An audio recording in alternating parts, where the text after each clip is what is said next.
Bonsoir, bienvenue à ce 11e entretien de notre série portant sur les 12 lois qui ont marqué le Québec. La loi dont on va parler aujourd'hui, c'est une loi qui s'inscrit dans une époque marquante de notre histoire, celle du dernier tiers du 19e siècle. Et ce qui est spécial, c'est que même si c'est une époque lointaine, il y a plein d'images spontanément qui nous viennent dans l'esprit quand on pense à cette époque grâce à la magie de la télévision et du cinéma. Si je vous parle du curé Labelle ou de Séraphin Poudrier, par exemple, je suis sûre que vous allez penser spontanément aux belles histoires des pays d'en haut, une série qui a connu un immense succès, autant dans sa version originale, à partir des années 1950, que dans sa version plus récente. Les belles histoires des pays d'en haut sont inspirées d'une histoire bien réelle qui est l'histoire de la colonisation des Laurentides, dont on va parler aujourd'hui, parce que la loi à laquelle on s'intéresse, c'est une loi qui a été sanctionnée en mai 1887 et qui va permettre la création du ministère de l'Agriculture et de la colonisation. Elle porte un titre un peu compliqué. Il s'agit de la loi pour amender les lois concernant le conseil exécutif et le département public de la province. Mais ce qu'il faut retenir, en fait, c'est qu'à partir donc de 1888, l'État va s'investir davantage dans les mouvements de colonisation. Une colonisation qui est pensée pour freiner l'exode rural.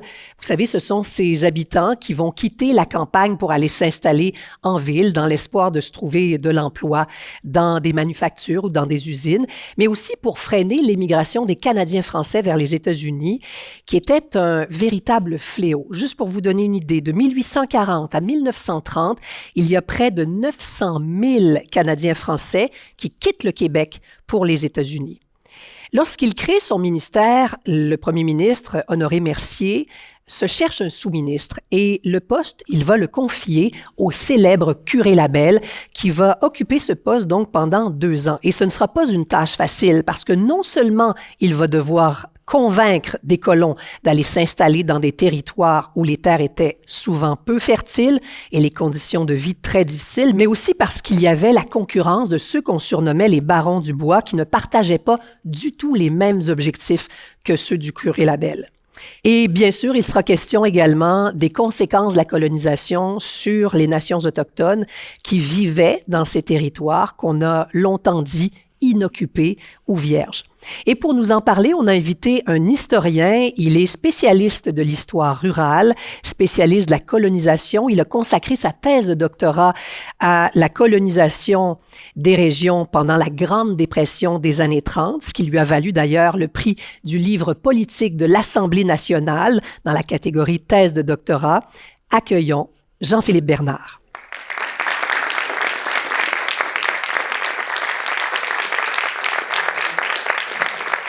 Bonjour.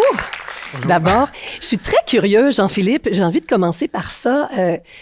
Le sujet de la colonisation, c'est un sujet qui a été très populaire à une certaine époque. On en a beaucoup parlé pendant plusieurs décennies. Mais récemment, les historiens, les jeunes historiens s'intéressent peu à la colonisation, s'intéressent peu aussi, je dirais, et vous me corrigerez si j'ai tort, à l'histoire rurale. Vous êtes vous-même un jeune professeur. Qu'est-ce qui vous a poussé à étudier ce sujet-là? Bien, effectivement, c'est une question qu'on a un peu laissée en plan dans les dernières décennies. Je dirais que jusqu'aux années 2000, c'est une historiographie qui était très, très active. Là, donc, on en parlait beaucoup. Il y a eu des études importantes qui ont été faites sur ces questions-là avec des débats historiographiques qui ont animé les historiens et historiennes. Mais depuis les années 2010, cette question-là elle est encore un peu négligée. Et moi, c'était un intérêt donc de renouveler ce champ historiographique-là d'abord qui m'a inspiré les réflexions. Mais ensuite, il faut comprendre que ma thèse elle s'intéressait d'abord et avant tout à la question de la Grande Dépression. Donc, pourquoi j'ai décidé de parler de la Grande Dépression? C'était davantage par un intérêt personnel pour les questions de protection sociale, l'intérêt pour les questions reliées à la pauvreté, au chômage, etc. Puis les années 30, une période clé là, dans cette histoire-là, dans la mesure où c'est ce qui anime les gouvernements d'intervenir davantage dans cette question-là qui a été laissée pour compte depuis le début du capitalisme industriel. Donc, en pensant la colonisation à travers les années 30, ça me permettait donc de renouveler un champ historiographique qui avait été un peu laissé pour compte, me réintéresser à cette question-là dans une perspective d'histoire sociale et d'intégrer aussi des nouvelles perspectives que l'historiographie a introduites dans les dernières années, je pense. Aux Autochtones. Aux Autochtones, notamment, à l'histoire environnementale, à l'histoire femmes et genre, qui sont plus anciennes, mais qui n'avaient pas été beaucoup abordées dans cette perspective-là. Donc, c'était essentiellement le projet qui m'animait. On aura l'occasion aussi d'en reparler, même un peu de la Grande Dépression, parce que ça a été un moment important de la colonisation. Ça a marqué, hein, la colonisation, elle a marqué notre imaginaire collectif, et ça a été plus aux yeux d'un curé Labelle, par exemple. La colonisation, c'était pas juste perçu comme un projet à vocation économique. C'était beaucoup plus que ça. C'était un projet de société, en fait. Oui, tout à fait. Donc, la manière dont on va articuler ce projet-là à partir du 19e siècle, donc à partir des années 1820 environ, où l'idée là, donc d'un projet qui est au-delà de juste celui de colons qui s'installent sur des terres, mais où on l'articule dans une idée éventuellement de reconquête du sol, hein, en pensant notamment à l'histoire très récente de la conquête britannique. Donc, cette idée de reconquête-là, elle anime tellement les élites, puis je m'intéresse en particulier au mouvement social derrière ça, mais les élites en sont les grands porteurs de ce projet-là, et elle va donc tout canaliser un discours autour de cette idée-là, presque une mystique, en fait, sur la façon dont le Nord se traduit par une capacité de reconquête du territoire, d'une capacité des Canadiens français de s'émanciper comme peuple sur le territoire. On voulait protéger la race. Oui, donc on parle de la race à cette époque-là française. comme une nation, hein, donc la race canadienne-française. Important de rappeler qu'à ce moment-là, on ne parle pas des Québécois, on parle vraiment d'une nation qui transcende la frontière du Québec. Et donc, c'est ce qu'on va appeler ce salut de la race-là qui se fait à travers la colonisation, notamment. Et en vous lisant, j'apprenais aussi que le colon était perçu presque comme un soldat. Hein? On le percevait comme un soldat. Effectivement, il y a un langage très militaire qui est associé. Bien, déjà, je parlais de conquête ou de reconquête, mais c'est un fantassin finalement de l'œuvre de colonisation. On en parle dans ces termes-là dans les sources, c'est très fréquent. Même qu'un colon qui abandonne son lot, qui échoue dans son projet de colonisation, on va parler de lui comme un déserteur. Hein. Donc c'est vraiment cette conception-là très militaire. Donc on culpabilisait d'une certaine façon. Si on le traite de déserteur, j'imagine qu'il y a une forme de culpabilisation. Non? Oui, en quelque sorte, oui, parce qu'on attribue encore beaucoup aux individus l'échec de leur projet de colonisation à cette époque-là, jusqu'à très récemment dans l'histoire. On parle toujours du Nord, hein, le Nord avec un grand N. C'est quoi le Nord? J'ai besoin de repères géographiques. Évidemment, quand on pense Curie-Labelle, on pense souvent aux Laurentides, mais est-ce que je me trompe? Quand je regardais certaines rivières dans le territoire, c'est pas juste les Laurentides? Non, donc en fait, ce qui est intéressant, c'est que c'est un peu flou quand même, la délimitation exacte de ce qu'entend le curé Labelle par rapport au Nord. Mais si on se concentre sur le curé Labelle, sur son projet à lui, par exemple, le Nord, c'est essentiellement le Nord et l'Ouest de Montréal. Donc, la partie ouest de la Naudière, si on veut aujourd'hui, les Laurentides, les Hautes-Laurentides, le nord de l'Outaouais et éventuellement tout le territoire qui va jusqu'au Manitoba et jusqu'à la baie James. Il faut comprendre qu'à ce moment-là, les limites du territoire du Québec n'ont pas encore été découpées. Donc, c'est encore les terres de Rupert qui ont été acquises par le gouvernement fédéral à la fin des années 60. Parce que lui souhaitait aller jusqu'au Manitoba, coloniser jusqu'au Manitoba. Ouais, propager la langue française, c'était pour ça. Exactement. La religion catholique. Religion catholique, oui, bien sûr. Il ne faut pas l'oublier, effectivement. Et à partir de quand, justement, donc les années du curé Labelle, les années 1860-1870, mais ça a commencé avant ça.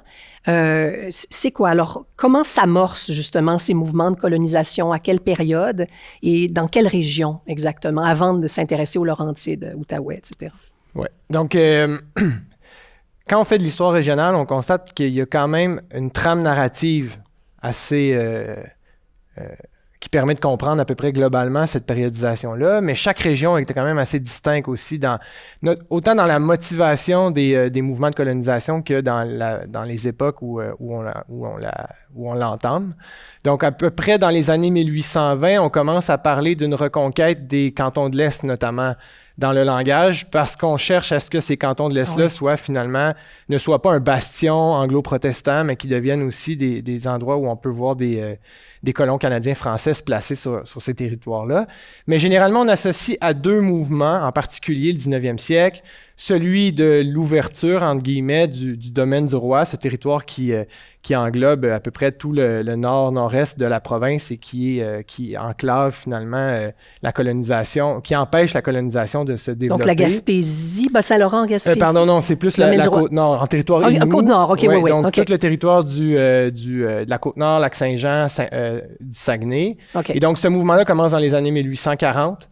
Donc, suit notamment des pressions qui sont exercées par des colons de Charlevoix qui cherchent à accéder à la terre et par l'industrie forestière qui cherche donc à pouvoir accéder à ces territoires-là. Donc, 1840 environ pour le début de cette colonisation-là. Tandis que les Laurentides, ça s'amorce à peu près dans les années 1820-1830, mais ça va connaître un regain particulier avec l'œuvre de Labelle à partir des années 1870 notamment. Et donc, en 1888, il y a cette création du ministère de l'Agriculture et de la colonisation où l'État va jouer un rôle un peu plus important qu'avant. Mais est-ce que déjà, avant ça, l'État joue un rôle dans les mouvements de colonisation ou c'est vraiment uniquement d'ordre privé? Non. Donc, l'État, il est investi, le privé aussi énormément. Il y a plusieurs motivations, là. Il y a plusieurs organisations qui sont derrière cette colonisation-là.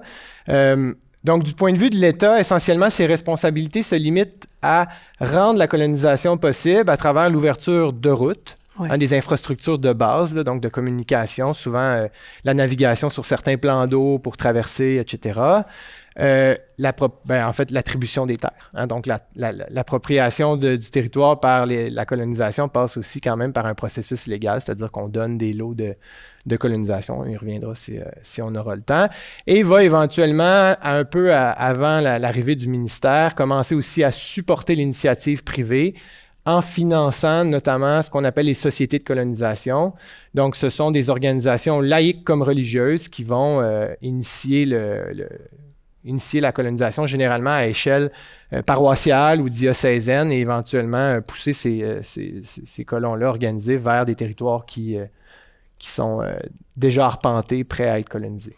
Puis dans la seconde moitié donc du 19e siècle, il y a cette époque extrêmement importante, c'est l'époque de l'industrialisation, la révolution industrielle qui touche les villes, qui touche beaucoup aussi le monde agricole, d'où cet exode, l'exode rural, etc. Qu'est-ce qui pousse des colons à aller s'installer, donc dans cette seconde moitié du 19e siècle, aller s'installer dans des régions qu'ils ne connaissent pas encore, ou pour aller accéder à des terres qui sont peut-être pas si fertiles que ça? Pourquoi? Alors, pourquoi les colons se rendent là-bas? C'est peut-être la question, en fait, qu'est-ce qui les motive à partir? Oui. Puis ensuite de ça, qu'est-ce qui les attire? On divise la question en deux parties.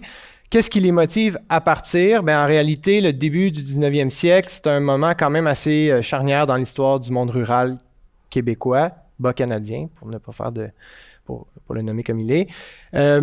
C'est une transition, si on veut, vers un capitalisme marchand dans le monde rural, une modernisation de l'agriculture et un phénomène aussi assez complexe de saturation du monde rural, du monde agraire, c'est-à-dire qu'on a de moins en moins de terres, on est de plus en plus concentré dans la vallée du Saint-Laurent et la terre a de plus en plus de valeur et donc devient très chère à acquérir pour des pères de famille qui souhaitent placer leurs enfants et donc reproduire le modèle de la famille paysanne. Et ça, ce que ça va créer, c'est beaucoup plus complexe que ça, là, je fais une histoire courte, ça va créer une classe de ruraux qui est de plus en plus soit dépendante d'un endettement pour poursuivre le modèle de développement agricole moderne, ou en fait de modernisation, ou de journaliers sans terre. Donc des gens qui n'ont plus les moyens de rester sur la terre et qui vont chercher en vendant leur force de travail à s'établir comme journalier dans un village ou éventuellement ailleurs. Donc ça, c'est peut-être le contexte qui est plus répulsif. Donc qu'est-ce qui fait en sorte que les gens cherchent à quitter? Maintenant, qu'est-ce qui est attrayant des régions de colonisation? je dirais que c'est pas si attrayant que ça d'un point de vue, du point de vue des motivations principales des gens. Les gens vont d'abord et avant tout privilégier la ville. Mais pour ce qui est de la colonisation, c'est essentiellement l'accès à des terres pratiquement gratuites, peu chères, la possibilité donc d'installer ses fils sur des terres, parce qu'à cette époque-là, c'est ça la priorité des pères de famille, c'est de placer leurs garçons, placer leurs enfants en général, mais leurs garçons sur la terre, leurs filles dans un mariage, un bon mariage. Et ça se fait donc parce qu'on ouvre de nouveaux territoires, on va arpenter ces territoires-là, mais aussi parce que l'industrie forestière devance en grande partie la colonisation. Oui, et ça, on va en reparler parce que c'est vraiment un enjeu important. Il y a aussi cette émigration, je l'ai mentionné dans ma présentation, l'immigration des Canadiens français vers les États-Unis, et c'est quelque chose qui inquiète, et le mot est faible, qui inquiète beaucoup, beaucoup de gens au Québec. C'est quoi les répercussions quand il y a des centaines de milliers de personnes comme ça qui quittent la région, la province pour aller s'installer aux États-Unis? C'est quoi les répercussions pour le Québec? Bien, en fait, pour les élites, c'est la panique. Hein? On va parler dans des termes de pathologie sociale. C'est une grande hémorragie. On ne sait pas comment l'enrayer. C'est un phénomène, au départ, qui fait peu craindre à partir des années 1840. À ma connaissance, je ne suis pas un spécialiste du 19e siècle, mais ce que j'en comprends, c'est que en réalité, on voit ça un peu positivement, des Canadiens français qui pourraient répandre les valeurs chrétiennes, francophones dans un monde anglo-protestant. C'est pas nécessairement mauvais, mais à partir du moment où ça prend les tournures que ça prend au 19e siècle, ça devient pas mal alarmant. Et là, donc, qu'est-ce qui explique ça? Pourquoi les Canadiens français migrent massivement? C'est qu'essentiellement, il y a un certain retard par rapport aux États-Unis dans l'industrialisation du Québec à ce moment-là. Donc, la ville, elle est attrayante au Québec aussi, au Bas-Canada aussi, mais elle l'est davantage peut-être aux États-Unis où l'industrialisation est plus avancée, les grandes usines, etc., emploient énormément de main-d'œuvre et attirent éventuellement ces Canadiens français-là à travers des campagnes Même si les conditions vont être, on le sait, absolument terribles dans les manufactures, les usines. Le curé Labelle, ce personnage qui nous a tant marqué, extrêmement coloré. On n'a pas eu beaucoup de personnages comme ça dans notre histoire. Quelqu'un qui était capable, je ne sais pas si on pourrait le qualifier presque de lobbyiste avant son temps, quelqu'un qui était capable d'aller charmer autant des grands industriels, autant des gens, des libéraux radicaux, comme un Arthur Buis, par exemple, celui qui était journaliste, qui avait combattu quand même l'armée du pape, il faut le faire. L'homme le plus libéral de son temps, probablement. Exactement. Et ils étaient des amis. Et c'est quoi? Il avait un charisme fou. Qu'est-ce que c'était? Bien, je peux difficilement témoigner de son charisme. Non, vous ne l'avez pas rencontré. Mais j'imagine. Je pense qu'il est surtout très habile pour se faufiler dans différents milieux. En fait, je pense que c'est quelqu'un qui va très peu sacrifier à sa verve paysanne, sa capacité à soulever les foules par rapport à son enthousiasme pour la colonisation. Et ça, c'est quelque chose qui va on va le lire ou on va le voir fréquemment dans les sources, dans les ouvrages à son sujet. C'est-à-dire qu'il rentrait dans les couloirs de l'Assemblée législative à cette époque-là et il parlait aussi fort que quand il était en cure, supposément.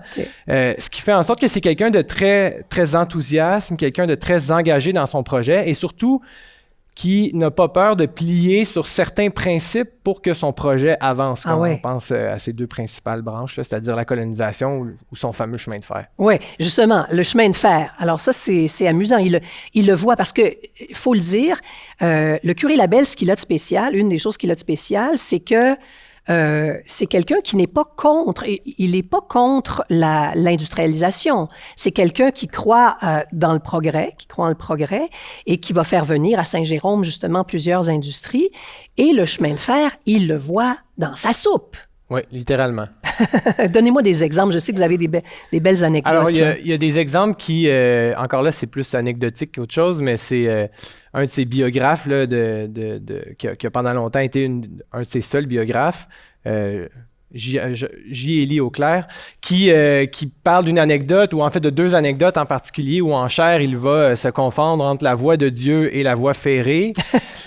Et l'autre qui est pas pire aussi, c'est de proposer à un de ses paroissiens de faire son chemin de fer au lieu de son chemin de croix. Donc, parce qu'il va en faire planter plusieurs, hein, des croix de chemin. Oui, absolument. Un peu partout aussi, là où il va faire ses nombreux voyages. Hein. On le dit pas souvent, mais c'est quand même impressionnant ce qu'il fait. C'est pas juste quelqu'un qui parle, là. C'est-à-dire que on compte à peu près 45 voyages dans sa carrière, des voyages de parfois 4 semaines en canot, avec les portages, etc. Donc, c'est quelqu'un qui parcourt beaucoup le territoire, souvent guidé par des Anishinaabe aussi, donc des Algonquins. Donc, c'est pas juste dans son intérêt pour la colonisation où il en parle qu'il est aussi engagé dans le terrain. Et il réussit d'ailleurs à convaincre le magnat du chemin de fer et du commerce maritime, Hugh Allen, qui fait partie de la Société de colonisation de Montréal. Oui, exactement. Donc, en réalité, il va réussir à vendre son chemin de fer jusqu'à Saint-Jérôme. Donc, le Québec-Montréal, Ottawa occidental, là, peut-être pas dans cet ordre-là exactement, va avoir un tronçon qui va aller de Montréal jusqu'à Saint-Jérôme. En 1876. 1876, exactement, juste un peu avant que le chemin de fer relie Ottawa, et ensuite de ça en 1977, et ensuite de ça Québec en 1879. Et ce qui est intéressant, c'est que l'une des 2 premières locomotives à circuler sur le circuit va être nommée Révérend Labelle, dans la mesure où on lui attribue quand même beaucoup ce travail-là. De son vivant.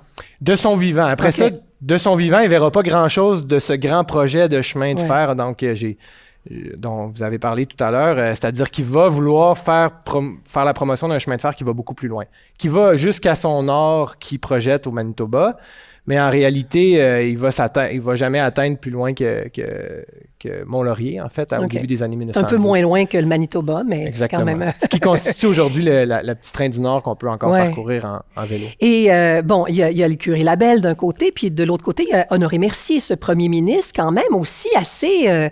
je dirais non traditionnel, parce que c'est un libéral, mais c'est quelqu'un qui est nationaliste également. Donc, lui aussi, c'est quelqu'un de différent, là, au sein de la classe libérale. Ben, si on avait à comparer peut-être les 2 hommes, on pourrait dire que les 2 sont prêts à faire certains compromis pour faire valoir un projet en particulier. Donc, Honoré Mercier, c'est un peu différent de celui de Labelle, c'est-à-dire qu'il ne gravite pas du tout dans les mêmes cercles, même si éventuellement Labelle va graviter dans ces cercles-là aussi, en ayant des fonctions comme sous-ministre. Mais en fait, Honoré Mercier, c'est un rouge. Donc, à cette époque-là, les libéraux, les rouges, ils sont généralement haïs ou honnis du clergé, puisqu'ils ont cette réputation-là d'être des anticléricaux, des républicains plus radicaux. Et de l'autre côté, on a des conservateurs qui sont beaucoup plus prêts après les rébellions de 37-38 notamment, à adopter une posture où l'Église catholique a beaucoup plus de marge de manœuvre dans la société et qui répond donc à cette vision-là ultramontaine que va promouvoir l'Église catholique. Hein, donc, l'importance du séculier l'importance du religieux sur le séculier, donc la capacité d'intervenir dans le domaine de l'éducation, de la santé, etc., des prérogatives que veut conserver l'Église catholique. Et Honoré Mercier, lui, va chercher à convaincre l'Église catholique qu'en réalité, les libéraux ne sont pas tous aussi anticléricaux, aussi républicains qu'on laisse croire, et que le ciel est peut-être plus rouge qu'il n'est... il n'est pas juste bleu. Qui n'est pas juste bleu, comme on le disait à l'époque. Donc, ce qu'il va faire, c'est qu'il va réussir à s'amadouer certains conservateurs plus libéraux. Ouais. Et lui-même va adopter une position qu'on pourrait appeler de libéral conservatrice, c'est-à-dire qu'il va chercher à s'amadouer le clergé, faire des compromis, et c'est surtout le contexte politique de l'époque qui va lui donner raison. Hein? Donc, Louis Riel, entre autres. La fameuse pendaison de Louis Riel, et les conséquences que ça va avoir, qui vont permettre aux libéraux, pas juste aux libéraux provinciaux, aux libéraux fédéraux aussi de Wilfrid Laurier, d'associer le gouvernement conservateur de Johnny MacDonald à des pendards, à des individus qui sont contre les intérêts des Canadiens français, contre les intérêts des Canadiens du Bas-Canada. Et donc, en associant son projet politique à celle d'une union, hein, une union des vrais patriotes, une espèce d'union nationale avant le temps, il va réussir à convaincre l'électorat et se présenter comme le défenseur des intérêts des Canadiens français en 86. C'est ça. Et il remporte donc ces élections et il va sanctionner, donc on en a parlé tout à l'heure, en 1887, la loi qui va permettre, un an plus tard, la création du ministère de l'Agriculture, de la colonisation. Il choisit, alors il s'attribue la fonction de ministre, et le sous-ministre, ça devient le curé Labelle. Exact. Est-ce que le curé Labelle, à ce moment-là, fait l'unanimité? Parce que je sais que Monseigneur Fabre ne le portait pas tellement dans son cœur à un moment donné, le curé Labelle. Est-ce qu'il est d'accord au début de prêter son curé? Donc, au début, il semble être d'accord. En fait, il ne semble pas y avoir de grande opposition de sa part, même si ce n'est pas quelque chose de conventionnel, hein, qu'un curé ait des fonctions des fonctions de fonctionnaire. C'est pas quelque chose de conventionnel. Donc, il va accepter de le prêter, mais temporairement. On insiste quand même auprès de Mercier pour le fait que ce prêt-là va être temporaire. Et c'est donc plus tard un peu, puis on y reviendra probablement tout à l'heure sur la fin de son mandat, que la relation avec Fabre va devenir plus tendue. Donc, au départ, c'est probablement davantage les ultramontains du Parti conservateur qui vont s'opposer à la nomination. Ben, en fait, c'est pas s'opposer à la nomination, qui vont considérer Labelle comme un transfuge, hein, qui va avoir trahi finalement les intérêts de certains de ses membres. Et c'est ceux-là qui vont donc le plus lui en vouloir pour le très court mandat où il va, la très courte période où il va être dans ses fonctions. Puis, il lui donne quand même une indépendance complète. Hein? Donc, c'est pour ça qu'il va accepter aussi. Il n'est pas juste un fonctionnaire parmi tant d'autres, il a quand même une indépendance. C'est le ministère de l'Agriculture et de la Colonisation. Je voudrais quand même qu'on s'attarde un petit peu sur l'agriculture. Quelles sont les mesures phares que va faire adopter donc le curé Labelle à cette époque-là? Ben peut-être d'abord, il faudrait dire que le mandat, en quelque sorte, de ce ministère-là, il est double, mais en fait, il est triple. C'est-à-dire qu'on cherche d'abord à faire valoir l'agriculture et la colonisation. Vous allez voir que pour Labelle, les deux se confondent dans la colonisation. Et la question du rapatriement des Canadiens français, ou comment enrayer le processus d'exode rural en rapatriant des Canadiens français. Donc, c'est une autre des fonctions qu'il a. Donc, au point de vue de l'agriculture, Labelle, on ne peut pas lui attribuer un grand mérite au niveau des changements de réorientation, si on veut, de l'appareil gouvernemental à cette époque-là, au point de vue de l'agriculture. C'est-à-dire ce qui va surtout mettre en valeur un processus qui est déjà en branle, celui d'une transition vers l'élevage, vers une économie d'une agriculture plus intégrée à l'économie de marché. Laitière, les fermes laitières aussi. Fermes laitières, absolument. Donc, ce qui caractérise à peu près la première révolution agricole de la deuxième moitié du 19e siècle. Donc, il va faire valoir ça en faisant la promotion de l'éducation, dans des écoles agricoles, auprès des cercles agricoles surtout. Mais il va aussi instaurer des programmes pour encourager les bonnes pratiques, notamment la création de ce qu'on appelle l'ordre du mérite agricole. Donc, on va récompenser les meilleurs agriculteurs dans certaines catégories pour leur performance durant l'année, et ça va leur donner donc des prix financiers en échange. Mais en réalité, si on voulait penser comme une rupture par rapport à ce qui était avant et après, dans ce processus-là, il a fallu penser peut-être à des mesures qui seraient plus liées à un engagement financier de l'État, ce qui n'est pas le cas à ce moment-là.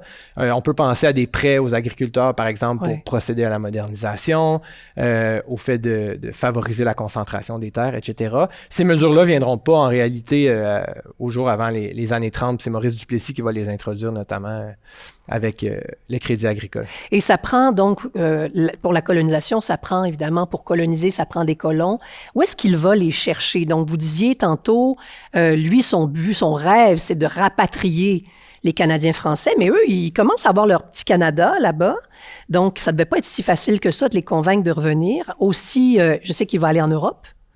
Donc, parlez-nous, par exemple. Il fait 2 voyages en Europe. Comment ça se passe? J'imagine encore le curé Labelle qui parle fort, etc. Je pense que les Français, il n'y a peut-être pas de chemise de chasse, mais je pense que les Français ont dû être marqués. Ouais. Mais là, je sais que vous n'étiez pas là à ce moment-là. Alors, pour la première partie de la question, c'est-à-dire pour le rapatriement des Canadiens français aux États-Unis, en gros, ça semble être un projet qu'il abandonne assez rapidement. En fait, on le voit même dans sa correspondance où il va dire essentiellement je dois pour l'image, insister sur cette question-là, mais en réalité, j'ai très peu d'espoir dans la possibilité de voir ces gens-là revenir. Les seuls qui pourraient revenir, ce sont des véritables agriculteurs qui auraient amassé assez de capital pour pouvoir le faire essentiellement. Fait qu'on va envoyer un agent de rapatriement aux États-Unis qui va circuler à travers les petits Canada qui se mettent en place partout aux États-Unis. mais il y a très peu de rapatriement qui se fait. Et cette activité-là va rester jusque dans les années 1930, hein, l'activité du ministère de la colonisation dans la volonté de rapatrier, mais c'est marginal quand même par rapport à la quantité de colons qui vont être placés. Pour ce qui est de ses voyages en Europe, en effet, la Belle va se constituer un réseau de ce qui se regroupe sous l'étiquette d'Amis du Canada en France, notamment à travers des intellectuels comme Rameau de Saint-Père ou Onésime Reclus qui vont financer des activités de recrutement, de propagande, qui vont l'encourager à venir aussi en Europe pour vendre la colonisation francophone au Canada auprès des Français, des Belges, des Suisses, francophones catholiques toujours, évidemment. Même s'il y a quelques protestants qui vont aussi faire de la colonisation. Et donc, on le reçoit un peu comme un diplomate. Donc, on fait ça en grande pompe, on le reçoit dans des salons, il va se présenter. Et donc, comme vous disiez, il faut imaginer le personnage qui arrive, 6 pieds, 330 livres. Hein, c'est tout un colosse quand même avec... un Canadien. Un Canadien. Et il a à peu près tous les traits du Canadien qu'on peut imaginer à cette époque-là, en plus du parler, du franc-parler pour lequel il va être quand même reconnu... comme je disais tout à l'heure. Puis les incitatifs. Alors, vous en avez glissé un petit mot. Comment on réussit à les convaincre? Donc, il y a cette loi, comment ça s'appelle? Le Bill des 100 acres, par exemple. Racontez-nous. Alors, quels sont les incitatifs pour les convaincre, les gens, d'aller s'installer? Bien, comme je disais tout à l'heure, le premier incitatif peut-être, c'est le fait que ces terres-là sont relativement accessibles financièrement. On parle généralement de terres d'environ 100 acres. Qui vont se situer dans une moyenne entre 20 cents et 80 cents l'acre, donc de 20 à 80 là, pour une terre à cette époque-là. Ce qui correspond, malgré le fait que ça peut sembler un petit chiffre aujourd'hui, ça reste quand même pas un si gros chiffre que ça à l'époque, c'est-à-dire un travail de peut-être une vingtaine de jours pour un journalier, maximum 30. Donc, en réalité, le prix de la terre est très peu un frein à la colonisation. Ça semble pas, du moins, être le plus grand frein à la colonisation. Et donc, la fameuse loi le Bill des 100 acres, en réalité, il vise à valoriser les pères de famille de très grosses familles. Donc, à partir de 12 enfants, le gouvernement attribuera, donc à partir de 1888 jusque dans les années 10, attribuera une terre aux pères de famille gratuitement et ainsi qu'à tous les hommes qui vont suivre, donc tous les fils qui vont suivre par la suite, donc le 13e, le 14e, etc. Donc, c'est en réalité une mesure qui semble être un incitatif, mais bon, d'abord, ça touche que les grosses familles, donc ça paraît davantage comme un encouragement à la très forte natalité des Canadiennes françaises que à celui de la colonisation. Et pour qu'il soit vraiment efficace, il aurait fallu probablement que cette mesure-là s'étende à tous les colons et pas aux grosses familles. Ça va donc représenter à peu près 5% des territoires attribués durant cette période-là. Et les exigences, qu'est-ce que ça prenait? Là, je suis curieuse. Vous avez dit, j'avais jamais entendu ça, vous avez dit qu'il y a des protestants. Je pensais qu'il fallait absolument être catholique pour aller coloniser des régions. Donc, il y a quand même des protestants qui y vont? Alors, à l'époque du curé Labelle, le curé Labelle semble être assez ouvert au fait d'attribuer certaines colonies à des protestants en particulier. Donc, on va tous les mettre dans les mêmes colonies. C'est très peu, le pourcentage, je ne l'ai pas par cœur, mais c'est très peu par rapport aux catholiques, évidemment. Mais éventuellement, c'est qu'il y a des sociétés de colonisation protestantes qui vont s'établir aussi. Okay. Et là, on va donc attribuer des territoires en particulier à ces sociétés-là pour qu'elles puissent coloniser, notamment dans les années 30 aussi. Il y a des sociétés. Puis, est-ce que, par exemple, un célibataire avait le droit d'aller s'installer ou il fallait absolument avoir une famille Alors, on valorise d'abord et avant tout, il y a deux grandes catégories de colons. Donc, l'ouvrier essentiellement et le cultivateur qui va souhaiter faire ce projet-là de colonisation. En général, ils ont le dénominateur commun d'être très pauvres. Donc, c'est des gens qui ont très peu de moyens parce que s'il y avait le capital nécessaire, ils auraient investi dans une terre dans la vallée du Saint-Laurent avant de se lancer dans le projet de colonisation. Donc, généralement, on cherche des individus qui ont des capacités agricoles, donc qui ont une expérience agricole sur le moment, donc qui sont cultivateurs à ce moment-là, journaliers agricoles, ou dont le père était agriculteur. Hein, donc, comme si ce travail-là se transmettait en fait de père en fils.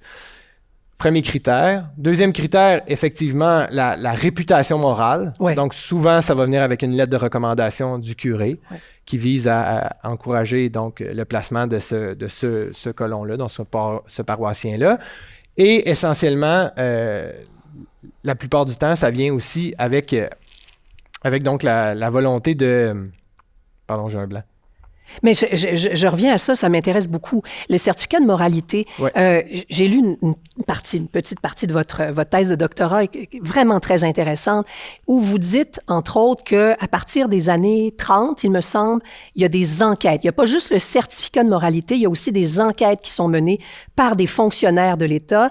Et là, on s'en va dans les familles et là, on observe est-ce qu'il y a des objets luxueux? Et entre autres, le canage. Alors, quand les femmes avaient des conserves, on se disait que c'était pas des vraies femmes, des femmes qui travaillaient fort parce qu'elles étaient trop paresseuses. Et ça, je trouvais ça vraiment, c'est ce jugement de valeur sur ce qu'on considérait comme étant du luxe.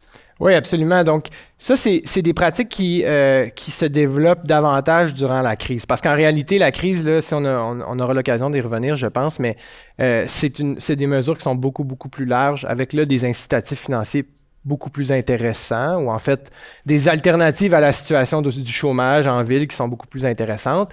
Et ce qui va faire en sorte qu'on va introduire ces pratiques-là du travail social, d'intervenir dans les familles directement pour mesurer la désirabilité. À cette époque-là, on parle de colons désirables ou indésirables. Il y a comme les bons pauvres et les mauvais pauvres. Exactement. C'est une catégorie assez semblable qui s'applique ici. Et là, donc, la capacité à avoir des compétences de domestique pour les femmes, celles d'agriculteurs pour les hommes, la certification morale et tout cet appareillage-là, donc, qui va, donc d'ailleurs aussi d'être père de famille plutôt que d'être célibataire, c'est toujours un attribut de plus. Tout ça va faire en sorte qu'on se permet de sélectionner des candidats davantage qu'on le faisait peut-être avant. Et les conditions de vie, donc, dans les régions, sont souvent très difficiles. Justement, dans votre doctorat, il y a des lettres. Il y a des lettres de femmes, entre autres, qui écrivent. C'est extrêmement touchant. Parlez-nous un petit peu des conditions dans lesquelles les gens vivaient.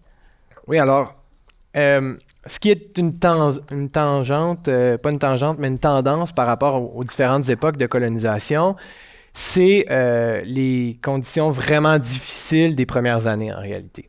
Et ça, moi, je l'ai travaillé surtout dans les archives des années 30, donc j'ai recueilli énormément de lettres d'individus qui écrivent à des politiciens, leurs curés, des maires, etc., pour demander de l'assistance financière, demander des vêtements, de la nourriture, et donc qui décrivent en large leurs conditions de vie.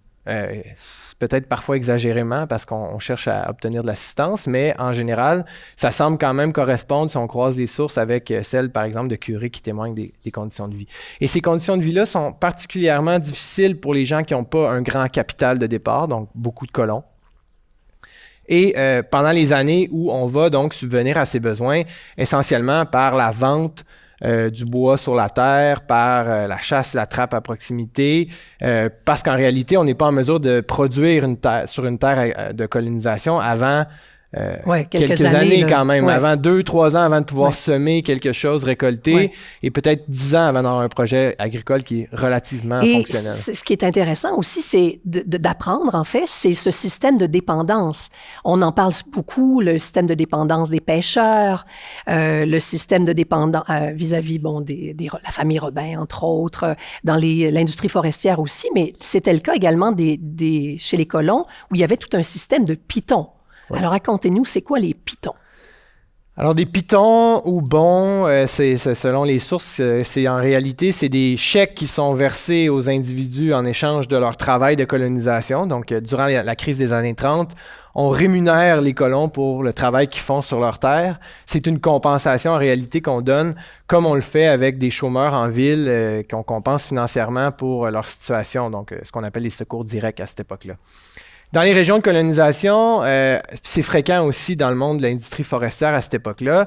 L'absence de capacité à générer de l'argent ou de la monnaie, il n'y a pas d'institution financière, on est souvent très éloigné dans le bois, etc. Les compagnies forestières adoptent le système des pitons qui consiste essentiellement à payer quelqu'un avec un chèque qui permet aux colons ou aux travailleurs forestiers d'aller l'échanger dans un magasin au nom de la compagnie. Généralement, la compagnie possède aussi le magasin. Ça, c'est avantageux parce qu'on fait un double profit. Donc, on fait le profit sur le bois qu'on coupe et on fait le profit sur le produit qu'on vend au même bûcheron.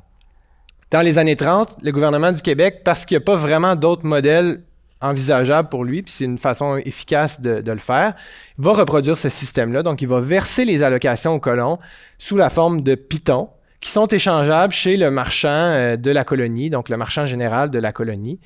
Et ça va donc créer tout un système de collusion ou d'abus absolument phénoménaux. Là. Donc, autant du point de vue des marchands qui vont profiter des colons en augmentant les prix puisque les colons n'ont pas d'autre endroit où aller, sont dépendants de ces magasins-là, que des marchands qui vont réussir par patronage à négocier le fait d'être le marchand qui transite les bons, que les abus qu'il va y avoir entre le gouvernement et les marchands eux-mêmes en refusant notamment de rembourser. Puis il y en a qui vont se révolter. Il y a des cas quand même, vous parliez entre autres d'un cas, je ne sais plus où, Témiscouata ou je ne sais plus où des colons sont arrivés dans le magasin général, puis ils se sont dit, on va tout voler. De toute façon, qu'est-ce qu'on a à perdre? On n'a plus rien pour nourrir nos familles.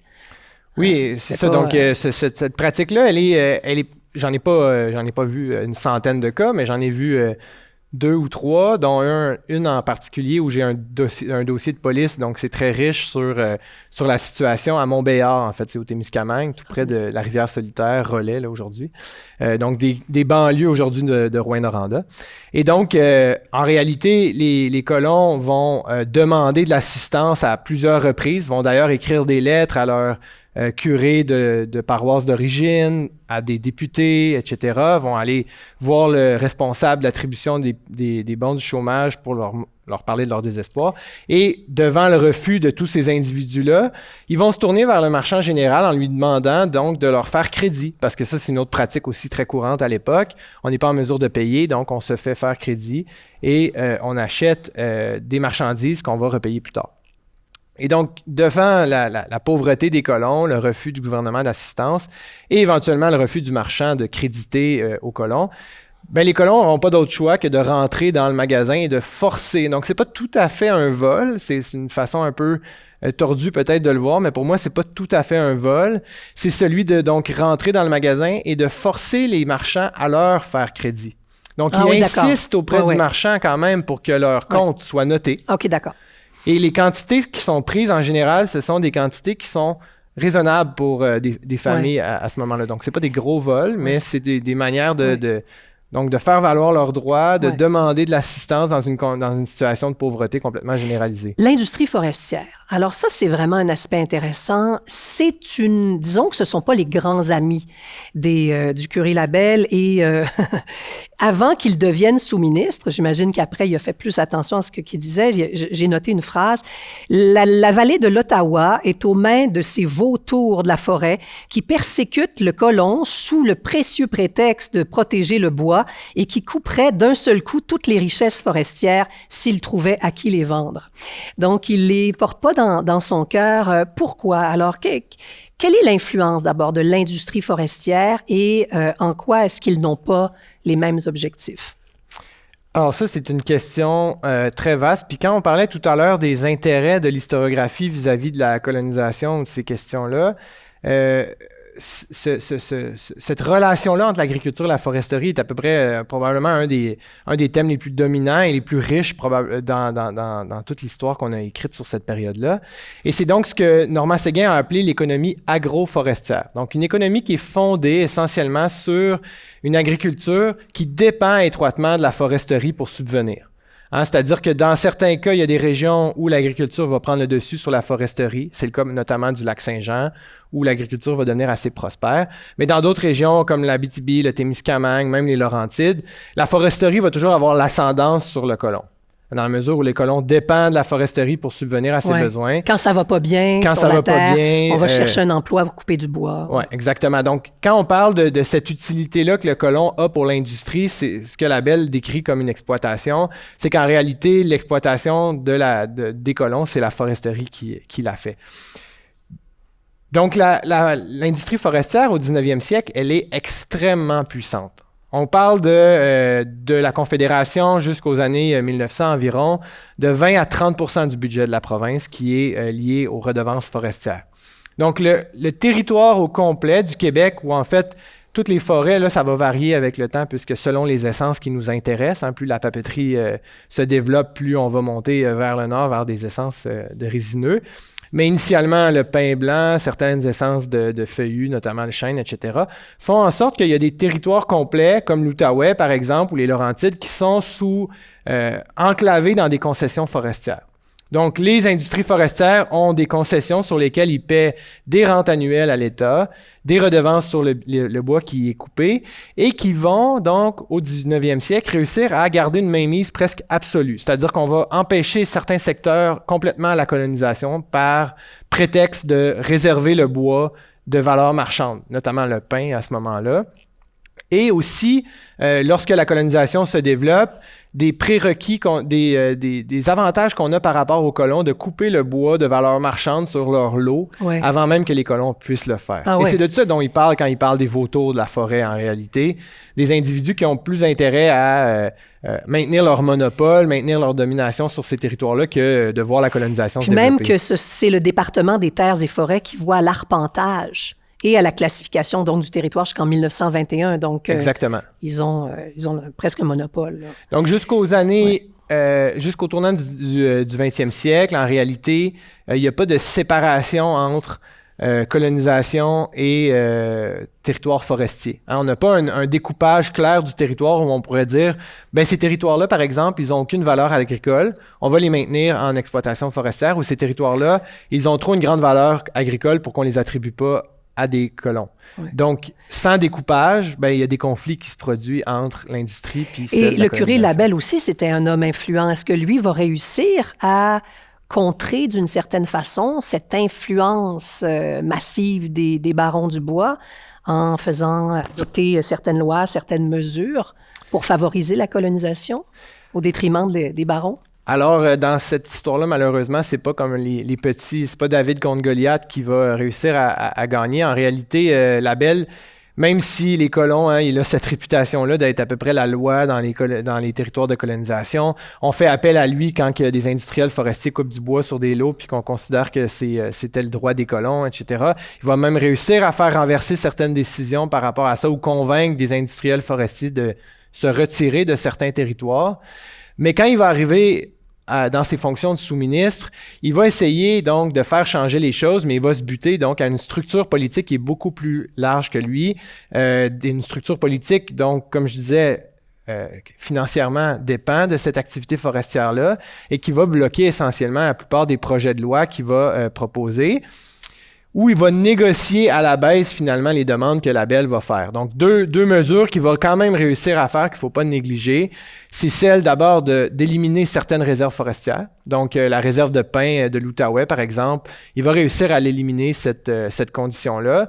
Et c'est pas anodin, comme je disais tout à l'heure, puisque l'Outaouais et les Laurentides, c'est essentiellement sous licence, sous réserve forestière à ce moment-là. Ouais. Puis la deuxième loi, c'est qu'il va réussir à forcer le gouvernement à modifier ce qu'on appelle à l'époque le système des doubles concessions. Donc, c'est-à-dire qu'un colon peut se faire attribuer un lot de colonisation qui est à l'intérieur d'une concession forestière. Et donc, ça, ce que ça fait, c'est que l'industrie forestière a donc préséance sur le colon. Pour une période de 5 ans, elle peut couper tout le bois marchand qui est sur le lot. Et le colon n'a pas de mot à dire sur cette coupe-là. Et donc, Labelle va réussir à faire amender timidement la loi. Même lui, il reconnaît que c'est un amendement qui est timide. Il va dire, tant qu'à avoir la moitié du pain, j'aime mieux avoir la moitié du pain que de perdre le pain au complet. C'est qu'il va y avoir une partie du lot qui va être réservée, un 10 acres, où l'industrie forestière n'aura pas le droit de toucher. Okay. Parce qu'il faut comprendre que pour les débuts dans la colonisation, le bois, c'est essentiel. Et c'est ce qui fait en sorte qu'un colon va généralement sélectionner son lot. Davantage que la valeur pédologique du sol. Donc, davantage que la possibilité d'avoir une agriculture. Il reste une douzaine de minutes. Si le curé Labelle, il démissionne en 1890, ça fait même pas 2 ans qu'il était en poste. Pourquoi? Pourquoi il remet sa démission à Honoré Mercier? Alors, je pense qu'il y a plusieurs facteurs. On n'a pas une connaissance très étroite de ce moment-là, charnière, là, dans l'histoire de Labelle. Ses biographes, probablement un des biographes les plus investis dans cette question-là, c'est Gabriel Dussault, va parler, lui, d'une espèce de désenchantement de Labelle face aux structures, hein, son incapacité, malgré son engouement, malgré la mystique colonisatrice, hein, parce que tantôt on disait, oui, il est fort, mais en fait, il est pas si fort que ça, c'est que son langage porte énormément et il touche énormément de gens. Presque tout le monde est engagé de près ou de loin dans le projet de colonisation, ou en tout cas, tout le monde y adhère sans nécessairement faire des gestes très concrets. Et donc ça va faire en sorte que quand il va se buter aux structures du gouvernement, par exemple, de l'époque, à l'autorité de son évêque aussi, Monseigneur Fabre, dont on parlait tout à l'heure, qui va lui refuser notamment le fait d'avoir son diocèse. D'avoir son diocèse. Labelle veut avoir son propre diocèse, veut se séparer du diocèse de Montréal. L'évêque de Montréal a une cathédrale à construire, a besoin de l'argent qui vient de toutes ces paroisses-là, donc va absolument refuser. Labelle, là je fais une histoire courte, va essayer de contourner l'autorité de Fabre en allant directement à Rome avec Mercier, ça ne fonctionnera pas. Donc il va se buter à cette autorité-là aussi. Il va se buter aussi au fait que Fabre va demander à plusieurs reprises à Mercier de retourner Labelle dans ses fonctions de curé, donc le renvoyer de ses fonctions de sous-ministre. Et donc, les pressions aussi dont je parlais tout à l'heure des ultramontains là, qui vont continuer à exercer des demandes auprès de Fabre pour qu'il intervienne sur son... Et ça devait être assez dur pour lui, le curé Labelle, parce qu'il y a même un moment où il pense quitter le Québec pour aller s'installer en Europe. Il devait être vraiment déprimé. Là. Oui, supposément que dans les dernières années, les derniers moments de sa vie, là, parce que sans révéler de punch, il va mourir quelques mois après sa démission, en janvier 1891.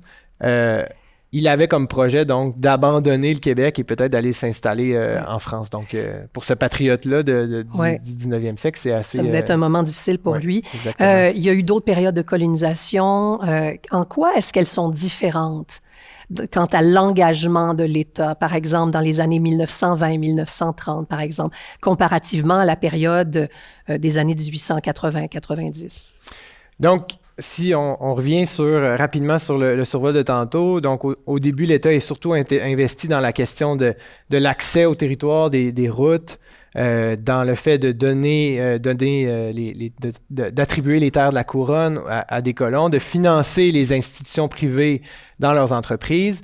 Bien, ces mesures-là vont devenir de plus en plus intenses à partir du 20e siècle, notamment dans une volonté d'assurer non pas seulement les infrastructures, mais aussi la subsistance des colons. On va commencer à comprendre que si la colonisation est pour fonctionner, surtout qu'on commence à être de plus en plus éloigné de ce qu'on appelle l'écoumène, là, donc dans les marges de l'habitat canadien, québécois de cette époque-là. Et donc, les terres sont pas toujours fertiles, que la colonisation se fait des fois dans des régions qui sont plus difficiles à amadouer au point de vue agricole. En Abitibi, là, on va aller en Abitibi là, dans les années 20-30. On est rendu en Abitibi dans les années 30 notamment. On va être dans le Témiscouata, dans l'arrière-pays gaspésien, dans les derniers raccoins du lac Saint-Jean, du Saguenay. Et donc, on va proposer des incitatifs financiers pour encourager les colons à partir des années 1920. On va rémunérer à peu près tous les actes qu'ils font sur leur lot. C'est-à-dire qu'on va les rémunérer pour construire une maison, on va les rémunérer pour tant d'acres qui vont avoir défriché, tant d'acres mis en culture, pour avoir un poulailler, etc. Donc, toutes ça, ces mesures-là vont aller en s'amplifiant durant les années 30, 40, 50. Et ça va faire en sorte qu'éventuellement, l'État va être de plus en plus investi. Mais le moment où le point tournant, c'est vraiment la crise des années 30. Oui. Et là, l'État va devenir on va parler de la colonisation dirigée. C'est-à-dire qu'elle va être dirigée par l'État, par des grands programmes de colonisation, dont les plus connus sont le plan Gordon, qui est un plan fédéral, provincial, donc un plan qui se joue à l'échelle du Canada, pas seulement au Québec, et le fameux plan Vautrin, donc le plan qui est les culottes à Vautrin, là, c'était ça? Les culottes à Vautrin, donc qui aurait finalement fait le scandale dans le comité des comptes publics, oui. Donc, il y a à cette époque-là, plus de 100 000 personnes dans les années 30 qui vont émigrer, qui vont coloniser les régions? Exactement. Donc, moi, j'ai évalué à peu près à 140 000 personnes dans ma thèse. Pour une population à la fin des années 30 qui compte à peu près 3 500 000, donc c'est peu, mais en même temps, c'est quand même assez impressionnant. Il y a une question extrêmement importante, c'est la question des Autochtones. C'est pas, évidemment, pendant des décennies, on s'y intéressait pas tellement. Ces territoires, on les disait vierges, on les disait inoccupés, mais ils étaient habités par des nations autochtones. Qu'est-ce que la colonisation a eu comme conséquence sur leur mode de vie, par exemple? Alors, je vais faire ça le plus court possible parce que c'est une question qui est très, très complexe. En fait, la colonisation s'inscrit dans un cumul d'autres phénomènes qui se produisent à la même époque, hein. Donc, on peut penser à l'exploitation forestière, notamment. On peut penser éventuellement au développement minier, hydroélectrique, qui va faire en sorte que cette colonisation-là vient s'ajouter dans ce phénomène très large de capitalisme industriel et qui s'étend à l'extérieur de la vallée laurentienne et qui va donc repousser essentiellement les communautés qui habitaient le subarctique québécois. Donc, on pense notamment aux Anishinabés en Outaouais, Abitibi-Témiscamingue, aux Atikamekw dans le nord de la Mauricie, aux Inuits du lac Saint-Jean et du Saguenay et de la Côte-Nord. Et donc, tout ça va faire en sorte que ça va chambouler significativement l'économie domestique de ces communautés-là qui étaient encore fondées essentiellement sur des pratiques de subsistance, la chasse, la pêche, la trappe. Et donc, la perte de territoire devient un aspect fondamental dans la capacité de ces communautés-là à maintenir leur mode de vie, reproduire ce mode de vie-là, et donc éventuellement à se retourner vers des territoires très localisés, comme ceux des réserves autochtones qu'on va créer à partir dans les années 1850. Exactement, à partir du milieu du 19e siècle, et qui vont donc être à peu près les seuls territoires qu'on va protéger pour les Premières Nations. Parce qu'il faut rappeler que le Québec, avant la Convention de la baie James, ne signe aucun traité avec les populations autochtones comparativement au Canada ou aux provinces de l'Ouest. Est-ce que, a posteriori comme ça, est-ce que vous diriez que les différentes étapes de la colonisation, ça a été un échec total ou il y a quand même eu un certain succès quand même? Comme je disais tout à l'heure, j'ai l'impression qu'on a souvent voulu interpréter cette question-là dans une perspective d'échec et de réussite. D'ailleurs, c'était un de mes objectifs initiaux quand j'ai commencé ma thèse de doctorat, c'était de montrer qu'on pouvait peut-être réussir à sortir plus que cette idée-là de réussite ou d'échec, hein. Comment est-ce que tout ça va transformer finalement l'appareil gouvernemental, nos relations au territoire, les relations à l'environnement avec les Premières Nations, etc. Mais si on avait à le penser directement dans une logique réussite ou échec, il faudrait aussi le penser selon les régions. Hein, parce qu'il y a des régions où la colonisation, par exemple, du 19e siècle, le Saguenay ou le lac Saint-Jean en particulier, va quand même être un succès au point de vue agricole. Hein, donc, c'est une région qui va devenir parmi les premières productrices au point de vue de l'industrie laitière. Ouais. Ça va constituer fromage. le fromage des pionniers quand même québécois. On peut penser dans leur rôle notamment dans l'Union des cultivateurs catholiques. Tandis que des régions comme l'arrière-pays gaspésien, qui va être ouvert à partir des années 30, notamment à la colonisation, va constituer dans les premiers villages qu'on va cibler à partir à la fin des années 50, au début des années 60, dans ce grand projet-là de redynamiser l'économie régionale et dans l'idée où les colonies, ou l'ancienne colonie qui ne sont plus viables, devraient être fermées. Et donc, on va entreprendre un projet de fermeture de villages et de relocalisation de ces communautés-là là, dans le grand processus du Bureau d'aménagement de l'Est du Québec. Donc, on peut penser peut-être que pour ces territoires-là en particulier, la colonisation, en particulier celle des années 30, n'aura pas été un grand succès si on avait à la penser dans cette dichotomie. Donc, c'est quand même un portrait nuancé. Je voudrais terminer avec ce que la colonisation a représenté dans notre imaginaire collectif.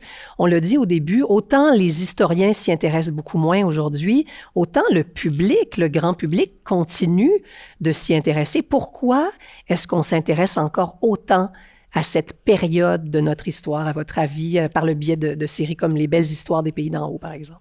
Mais je pense qu'on a une vision assez idéale, romantique, en fait, de cette époque-là. Au même titre, par exemple, que souvent, on me parle quand je parle de ma thèse ou de la colonisation des années 30, on va me dire « Ah, c'est comme le retour à la Terre qu'on voit en ce moment » ou que, tu sais, cet engouement-là des gens pour le monde rural, l'agriculture biologique. À mon avis, il y a rien de romantique dans le projet de colonisation à cette époque-là. C'est extrêmement, ce sont les plus vulnérables qui s'y livrent. Les conditions de vie dans les premières années sont absolument pitoyables, hein, l'accès à des soins de santé, l'éducation, l'isolement par rapport à des services, hein, des colons qui ont, dans les témoignages, qui faisaient des quarantaines de kilomètres pour pouvoir se rendre donc au premier service ou à l'accès à un médecin, une garde malade pour les accouchements, peu importe. Donc, j'ai l'impression qu'on romantise beaucoup ça, puis en ajoutant un peu des caractéristiques théâtrales ou des liens avec des individus auxquels on s'attache, ben finalement, ça rend ça comme très humain, très intéressant, puis ça permet de participer à l'engouement. Mais je pense qu'il faut quand même faire une distinction importante. Et si vous permettez, dans les lettres que vous avez publiées dans votre thèse, il y en a plusieurs qui m'ont frappé, mais disons, j'ai le temps pour une seule. Mais une Madame Ouellette de Saint-Eusèbe. Saint-Eusèbe, c'est où, ça? Au Témiscouata. OK. Qui écrit au curé colonisateur, comme ça qu'on les appelait, en février 1933. « Nous avons rempli nos devoirs sur notre lot et même avec notre prime, on aurait passé l'hiver sans trop de misère, surtout se vêtir pour le froid. C'est bien dur de marcher en semelle de bas dans la maison pour avoir 3 cents pour vous écrire l'emprunter. J'ai 2 enfants qui vont à l'école, pas un livre, ni cahier et crayon. La maîtresse les dispute. Ce que vous voulez faire avec rien, on peut rien. C'est de même pour la farine. Nous en avons plus. On ne voit plus aucun moyen pour en avoir. » Donc, c'est cette détresse-là aussi. C'est vrai que c'est pas cette image romancée. Hein, c'est loin d'être un vrai portrait de la Non, la probablement réalité. qu'on ne serait pas capable de survivre très longtemps. Oui, ça a été un vraiment un grand, grand plaisir, Jean-Philippe, de vous recevoir. Merci beaucoup. Merci beaucoup.